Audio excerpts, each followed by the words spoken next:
Hi guys, if you're getting something out of this content, feel free to like and subscribe. And if you're interested in private coaching, go to www.coachcat.org.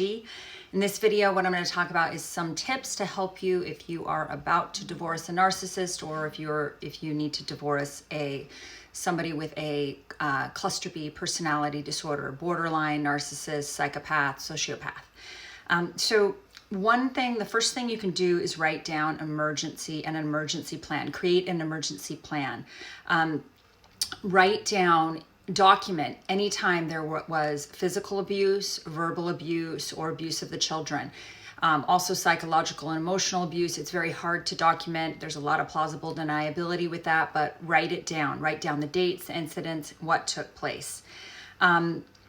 Protect your kids. Number one, protect your kids. Try not to talk to your kids about the negative emotions. Try not to pull them in. Get a therapist who specializes in narcissistic abuse syndrome and trauma. I would suggest getting a therapist for your kids if you can do that. The parents in these scenarios, if you have a cluster B partner, they are likely either going to try to use parental alienation to alienate the neurotypical parent, or they will sometimes just discard the children if they feel the children are on the other parent's side, because for them it's all about sides, winning, that sort of thing. You've been subjected to probably years of abuse, and you are probably in a very emotionally vulnerable and difficult place. If you're leaving someone that exhibits these severe behaviors, you need to know that you're actually leaving somebody that is quite unpredictable. One, two, they operate under a lot of cognitive distortions. They do not see the world as it is. They see the world through this lens of pathological self-centeredness, distrust, pathological sort of fear, and they think everyone's out to get them, and they are in it to win it.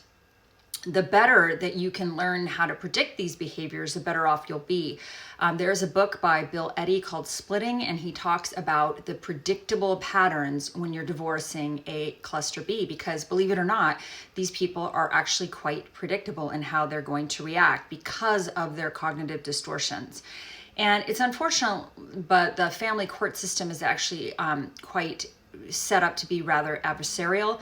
And so when you're dealing with a high conflict personality, they are going to be feeding that adversarial sort of system. And so it's not designed very well for people like when you're divorcing one of these people.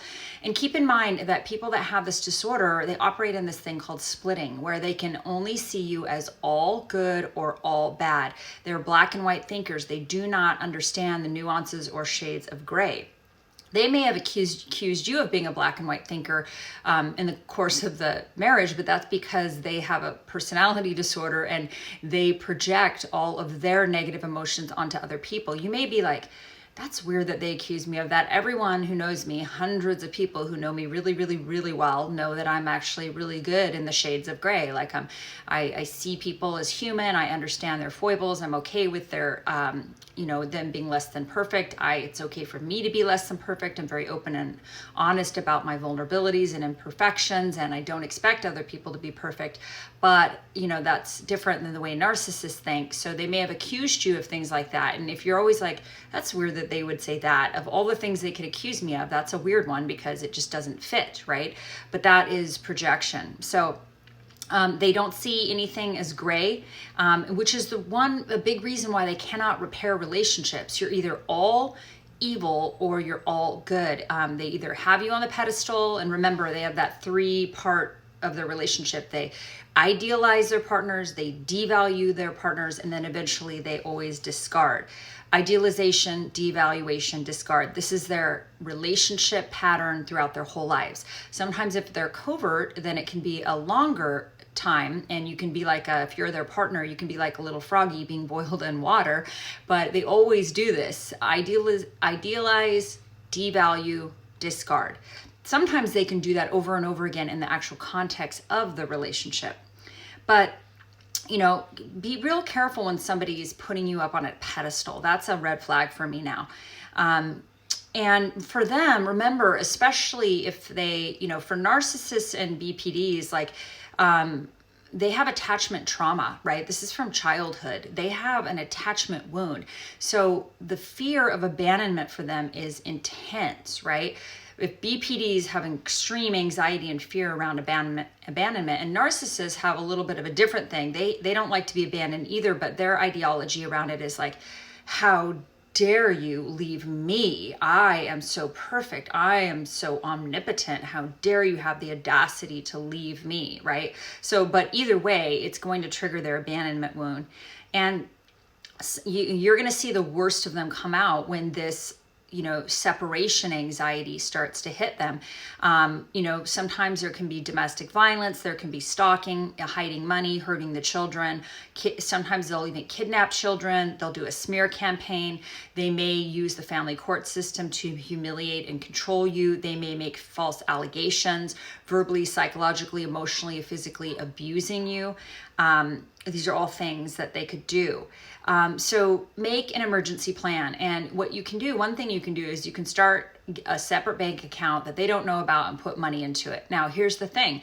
Legally, you need to check with your state and make sure you do it legally. But it is my understanding that if you do this, as long as you report to your attorney the exact amount that you put in the bank account, then that is considered community property, and that will be, that'll be distributed in the community assets. It's just, you may need to do that to protect yourself, because narcissists are famous for cutting off funding supplies, especially if they use it for power, right? They may be very controlling about the finances, and they may use that to gain power over you, try to control the money.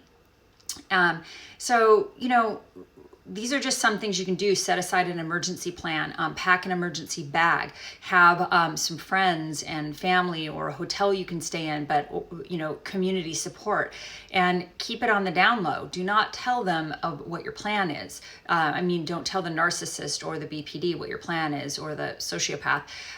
Keep that on the down low, but definitely get your friends and family aware of the situation, aware of what's going on, and have some support. I could go over a couple of other things to expect when you are divorcing one of these people. They are going to use, very often, they're going to use the family court system to keep power over you. That means they are famous for dragging out court battles. So it's very likely that they're going to use obstruction. They're going to inundate you with paperwork. They're going to manipulate their attorney. They're going to manipulate the system. They're going to gaslight, lie. They're going to continue all of the things they did to you in the marriage, but it's going to get amped up, right? Because they have that abandonment fear, that anxiety running through them. And when you really see if you're dealing with somebody who has a personality disorder, then get into a conflict situation with them. And these are high conflict situations. And keep in mind that this person could be presenting to the world, to their attorney, to everyone, that they're so calm and they're so nice and they're so kind. And so their conflict could be very passive aggressive. They know how to push your buttons because you were probably normal in the relationship. You were vulnerable. That's what you're supposed to be able to do with your married partner. You were your true self. So they know exactly what your Achilles heel is. They know that if you're not great with paperwork, like in my case, I'm not great with paperwork. And so they know that to zone in on your weaknesses and to exploit them, because you're dealing with somebody who's highly exploitative, right? They have incredible entitlement. They are exploitative of human beings. They treat them like objects, and they have no empathy. So they do not tally any of the emotional costs. So when you're divorcing one of them, they don't take into consideration how it's affecting the children, how it's affecting the mutual friends, how it's affecting the families. They only want to win. And for them to win, unfortunately, it's a zero-sum game. You must lose. They are not negotiators that are win-win negotiators. They think they're very entitled. So they think their money is their money and your money is their money. Their house is their house, and the joint house is their house as well. It's not yours. They don't think you're entitled to anything. These people are so entitled. A lot of times, with some of the narcissists, they've been so spoiled that they have this grandiosity and this sense of entitlement where they think they're better than everyone else. They're superior, you're inferior. And they may have grown up in a family system that promulgated this idea. We're all superior. We're all better than everyone. We are the best, right? So they may have grown up in this incredibly entitled narcissistic family.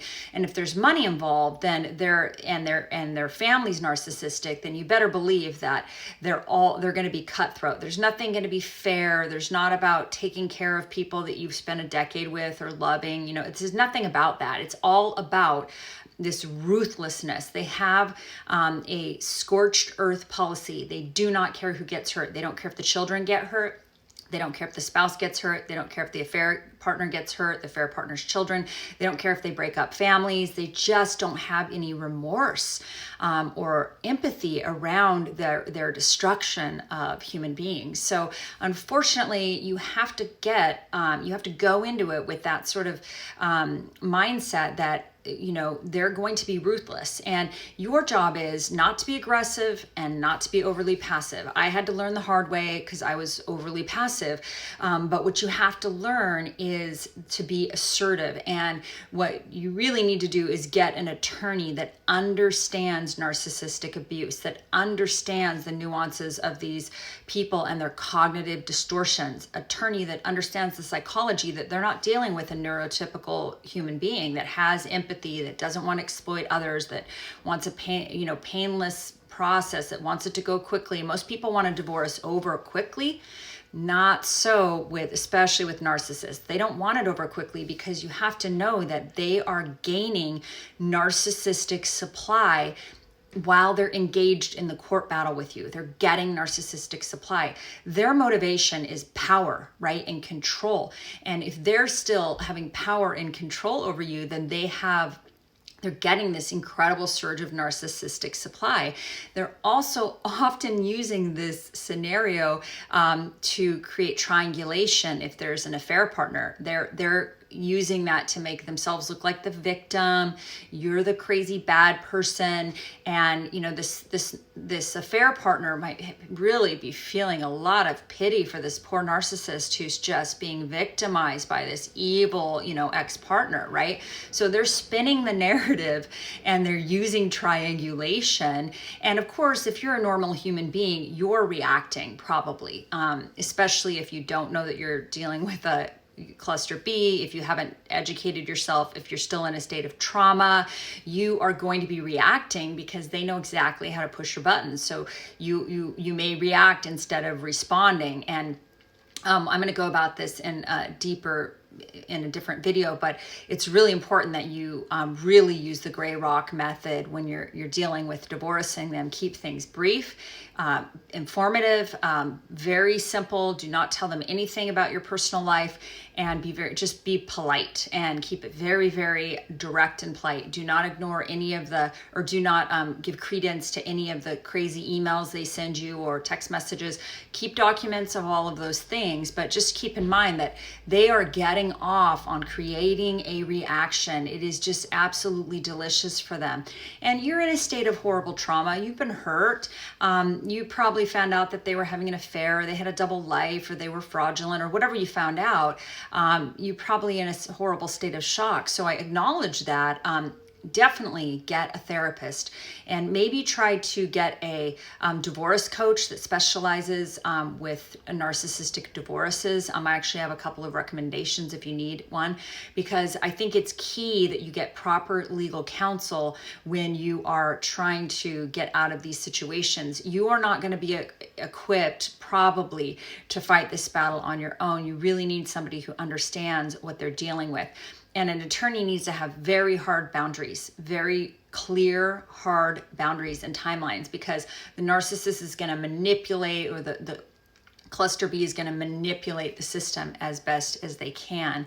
So I'm going to do some more videos on this. I'm actually working on a course on how to divorce a narcissist, but I had to learn all the hard way because I did everything wrong because I was in just a terrible state of trauma. I didn't realize what I was dealing with, and I took the more passive approach, which in my case was a big mistake. But I hope you guys are doing well, and whatever you've been through, if you've been through this awful divorce, and if you're on the other side of it, here's what I have to offer you: incredible hope. I am in such a good place. Like, after it's not perfect, I'm perfectly healed, but I'm in such a good place. I was able to, my home was taken from me. I was left destitute, and I've been able to build myself back up and buy a house, and I'm in a really good place. So I just want to let you know that, there is hope beyond these horrible divorces, and you will get over on the other side, and you may be able to have a favorable outcome. But even if you don't, you can crawl out of those ashes and rise to be a phoenix. So I'm so proud of you, and I hope that you are thriving and you're engaging in radical self-care. Have a wonderful day. Bye.